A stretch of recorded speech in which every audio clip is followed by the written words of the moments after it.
Alrighty, folks, welcome back. Hope you're doing pretty good. I'm doing good myself. And finally, my order from AO Racing has arrived. I finally have my skeleton cars. So I got both. I did get the Spark Oreca, the old Spike. Thought it was pretty cool. These were kind of expensive on AO Racing. I mean, this whole AO Racing thing has just been a giant headache. I'm glad that it's over with. I hope everybody gets their orders. I hope everybody's happy. Oh, it's been a freaking interesting ride. I'll put up on screen where the review starts because I'm going to yap about this for a second. But yeah, so as all of you are probably pretty familiar with, AO Racing is very popular. I don't know what exactly started the hype. I think it's just a combination of several factors. One being AO Racing is just a very popular race team. Their liveries are really cool. Like, I mean, I don't think there's any debating that the liveries are really cool. You know, you got your T-Rex Porsches, and then you also have the Dragon Orecas. They race in Le Mans, or they race in IMSA. They're a really cool team. I really like their mission behind everything. You know, getting people that aren't involved in motorsports through their really catchy designs, right? I think that's awesome. It seems like it's brought a lot of more people kind of into the IMSA scene, like paying attention to it a little bit more. So that's all great. They partnered with Mini GT and Spark to start making model cars, which is also great. You know, let the collectors get all the cars in. So we've seen quite a bit from Mini GT. So these are the two GTD versions of Rexy and Roxy. Those are the two GTD Pro versions. And now we've also gotten this fifth version of Rexy from Petit Le Mans 2025 in the skeleton theme, because it was around October, so like Halloween, spooky times. So what happened with this whole thing is AO Racing wanted to sell this version of Rexy on their web store for everyone to purchase. And so they got pre-orders listed. I think they weren't expecting the demand that it would bring in, because at the time, even when this pre-order went live, these four models back here were all being not scalped, but they were being price gouged at release, and then they quickly become very hard to get. In fact, I think this green GTD Pro Rexy over here is going for like over $100 now, which is insane. But they weren't really expecting the demand, and so it sold out really fast. And you know how the Diecast community is. It sold out, and everybody's in a tizzy because they can't pre-order their car, you know. And so AO Racing did pretty good. They got, they opened pre-orders back up, and I think everybody that needed or wanted pre-orders pretty much was able to get them from AO Racing. And then I think AO Racing and Mini GT kind of had a misunderstanding, and this is where kind of this recent drama has come from. There's been some rumors circulating recently that Mini GT and AO Racing are done, like they are done collaborating. There were some rumors, about like the event models that they did for Hobby Expo China a month ago or 2 months ago, whenever that was. There were some rumors that AO Racing didn't like that. There's, a lot of people from other regions throwing a fit that they were getting AO Racing exclusives because AO Racing is really popular. Everybody wants their stuff. Like, I get it. But there's some rumors regarding that, and there was also some rumors regarding just this whole release with this skeleton Rexy. Spark, no qualms. There's not really any drama going on there. This is just going to be its own separate thing. But, and the rumor that I heard, which I don't think is true, is that AO Racing was mad because Mini GT went ahead and put this car on global pre-order after they apparently thought that it was supposed to be an AO Racing exclusive product only. So, from the way I understand it, AO Racing thought that this was only going to be sold by them on their web store. And then it wasn't. Mini GT did a global pre-order for it. And I guess AO Racing didn't really like that. I don't really know the in-depth information on it. I don't really know any insider information. That's just kind of what I was hearing. But this is an exclusive packaging for AO Racing. I don't know what the regular packaging will look like. I think they're starting to release the regular packaging version, so I'm sure we'll see that soon. I'm not gonna get another one of this. One is good enough for me. But yeah, there was some drama there, and then the most recent pre-order that AO Racing did on their website was for another Rexy Porsche, and it was kind of like a throwback livery for one of the IMSA races. They do like throwback liveries, and so AO Racing didn't really have a throwback livery because they're a pretty new racing team, and so they kind of did like a sketch design. So that's where you'll see like the sketchy Rexy. They put a pre-order up on their website for the Porsche 911 in that livery, and it's made by Spark and not Mini GT. And everyone was really confused about that, and that's kind of where some of these rumors surfaced about like AO Racing not being very happy with Mini GT, blah blah blah. And but the thing is, Spark, I don't think Spark really has a big IMSA license anymore, and so all of the like IMSA logos and stuff on the car are not present with the pre-release like the render photos for that pre-order. However, Spark sometimes does that. In fact, Spark does that a lot, where they kind of emit, or like not emit, but like omit, like details from their cars, and then it'll have a lot more stuff when they release. So don't really know, but we know it's not being made by Mini GT. And the most recent pre-order for AO Racing, as far as Mini GT goes, was another GTD Pro Rexy, but this one that's on pre-order has like the braces and the gold teeth. There was some rumors that was going to get canceled because AO Racing didn't want to work with Mini GT. It's not getting canceled, but I do believe that is the last AO Racing product we will see from Mini GT. And then that kind of like settled. I thought that was it. And then I was reading through some comments on a post. I don't even think it was AO Racing's post, but I was reading through some comments about somebody was made a post on Instagram speculating about this whole thing between Mini GT and AO Racing. And somebody in the comments said something along the lines of Mini GT cut AO Racing, or AO Racing cut Mini GT, vice versa. And AO Racing replied to the comment, and they said nobody cut anyone. So I don't know what's going on. I don't know if they're still going to work together or do future releases, but I'm not going to lie to you guys, and I'm sure most of you guys know, this Skeleton Rexy whole entire thing was just a giant fucking shit show. So I hope that they don't do anything like this again. It's just AO Racing is not ready for the diecast market. They don't know how it works. They're not ready for it, and they're too small. If you want to get your products out there, just let Mini GT do it. No more of this exclusive store drops. You guys are not ready for it. Not only that, but then I don't know if you guys have seen recently, all this stuff has started shipping out, these skeleton cars, and AO Racing was shipping these cars in bubble mailers. And so I saw probably over a dozen people get their Rexys in damaged because they were shipping in bubble mailers. Like, AO Racing does not know what they are doing. That's fine. Obviously, everybody needs to learn, but I don't know. I'm over it. This whole entire situation has kind of killed my hype for these a little bit, and kind of AO Racing in general. I still really do like AO Racing. I like the cars. I think the designs are great, but I'm just over it. And I'm sure some of you guys probably feel the same way. Not to mention, we have now gotten 5 Porsche 911 GT3Rs from Mini GT that are just AO Racing. We've only gotten these 3 right here on this display case that have not been AO Racing. And there's that other one on pre-order with the braces. So it's like, it feels like all Mini GT is doing with Porsche is AO Racing, which I don't like, because there are hundreds of other really awesome liveries and teams that they could be supporting making diecast of, not just AO Racing.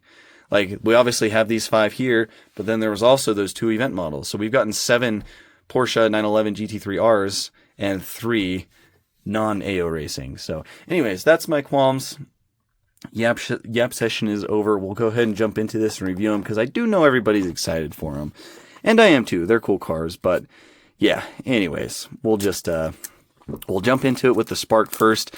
This is actually my first Oreca that I have in my collection, so I'm kind of excited to see how this one turned out from Spark. Spark's kind of hit or miss. They're, in my opinion, a little bit overpriced for what they offer. But they have recently not rebranded, but like kind of revamped their 164 line. And their 164 stuff has a nice. Okay. Well, that came off. There's the display case. It has a little sticker on the side telling you what it is. I do like the sleeve. It's got like a nice like skeleton theme to it with the AO Racing logos. It does say on the bottom that it is licensed by AO Racing. It does not have any IMSA licensing, and it does not have any Oreca licensing. Like I said, this is my first Oreca from Spark, so I don't know if Oreca actually has like any type of licensing that they put on the package. But I do know that Spark as a company is 100% legit, and they're not going to make anything that they're not supposed to be making. So this should be all good. But yeah, here's the car. If you don't know, Spark bases, you just turn this little thing on the bottom, and then you're able to lift the car off the base. Kind of a cool design. I definitely do prefer it over screws, but the car does end up sitting a little bit loose on the base with this design. So it's a little bit rattly, but it shouldn't really cause any damage to the car long term. But anyways, so here it is. I really like the Oreca, and I'm excited to finally get one, and I definitely do want to get more. I actually think I have a couple more of the AO Racing ones pre-ordered from Spark, but yeah, I love these liveries. They really are cool. You know, all my qualms and all the drama aside, AO Racing does do a really good job designing their cars. So yeah, Spike, this is the Dragon, so you can see on this big fin, you've got his rear wing, obviously in skeleton form, and then the leg and the rib cage, and then you come up here to the snout, you can see all the teeth in the center, and obviously his eyes out here. It's a really cool design. It's really cute. You got the black and then, of course, the white. Spark usually uses quite a bit of decals. I'm trying to really see. Yeah, it looks like most of the stuff that's not black or white is decals. It seems like the black and white is all paint, but it might not be. No, I think some of this stuff up here at the front is all decal. You can kind of see the rough texture of the paper, which I mean, it is what it is. In my opinion, it's not like a deal breaker or anything. It looks fine.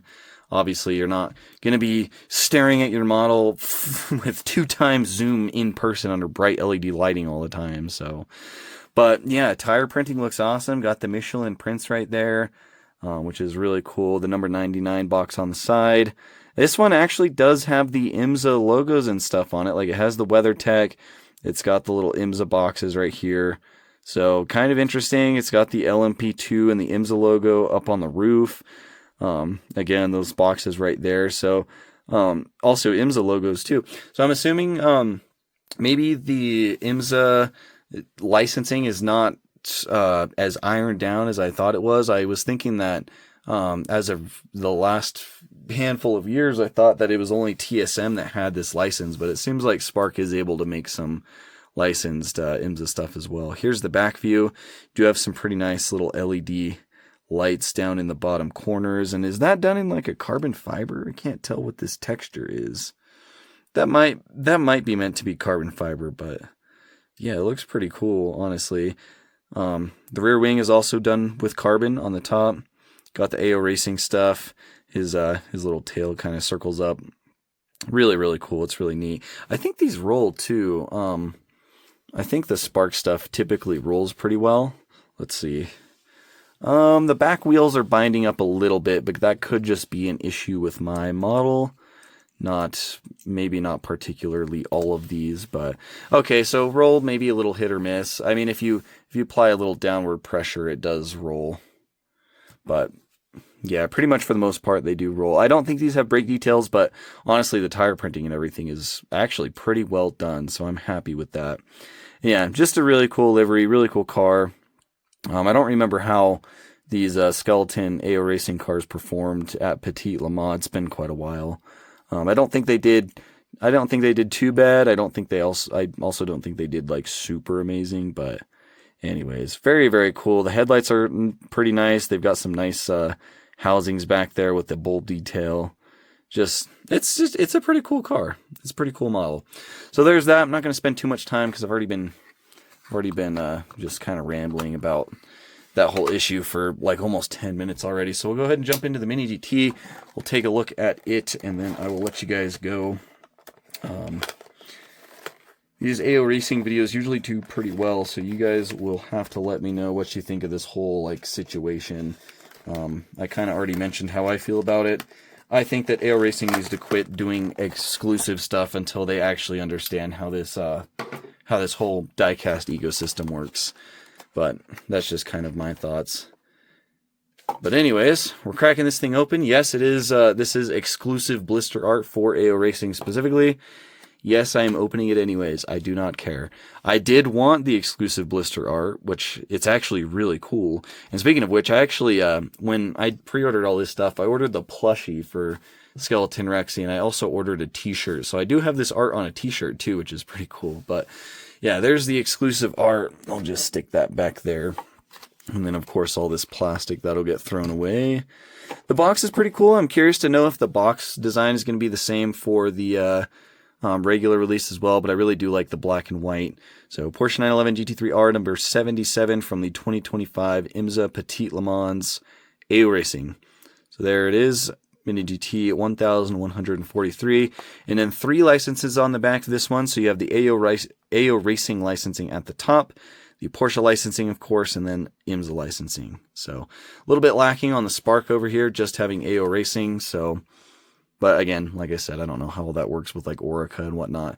But anyways, also I should mention for these AO Racing exclusive packaging versions, it does have dash OEM on the back of the product code. So not that that really means anything, but this is technically like OEM packaging.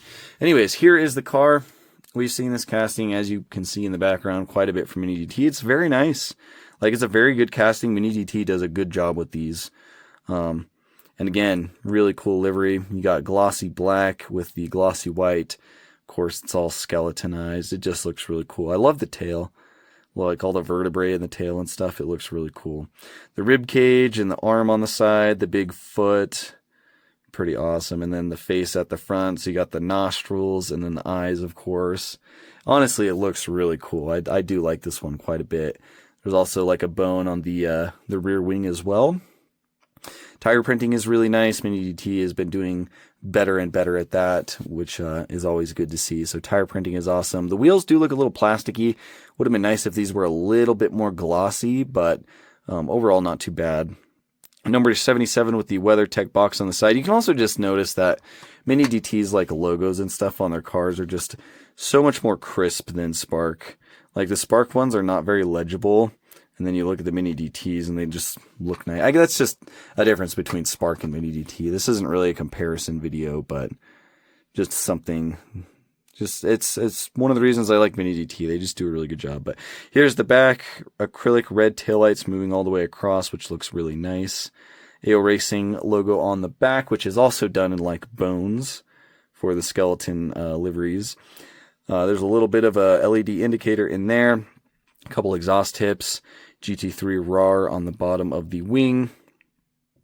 And yeah, overall it's really nice. There's the names of the drivers on the side. I don't think Lauren Heinrich is with AO Racing anymore, which does make me kind of sad. I actually think he went to drive for I think he went to drive for Porsche Penske actually, unless they moved him on since then. But Lauren Heinrich is one of my favorite IMSA drivers, and so I really liked him with AO Racing. So it was definitely kind of sad to see him go, but anyways, does have the gold teeth on the front. Those signify the some race wins that Rexy has under his belt, which is pretty cool. There's carbon fiber on this whole entire front lip, which I do really like. Porsche badge, IMSA badge. It's got the little red arrows. Overall, pretty cool. Silver on the gas cap right there. And then I think this, this little radiator up here in this front vent is also done in silver, which looks really nice. So overall, very, very cool cars. I'm glad that they're finally here. Like I said, I hope everybody that pre-ordered them gets them in. I'm sure when the regular versions come out, they're going to be scalped because that's just how people are nowadays. But yeah, I really like these, especially having both of them together. It's pretty cool to have them both sitting side by side. So anyways, all that rambling aside, let me know what you guys think. Let me know what your guys' thoughts were about this whole thing in general. Overall, nice models. Spark's a little bit overpriced, but very nice models. You know, they always are from Mini GT and whatnot. So yeah, very interesting situation. I'm glad it's over. So yeah, let me know what you think. I'll catch you in the next one.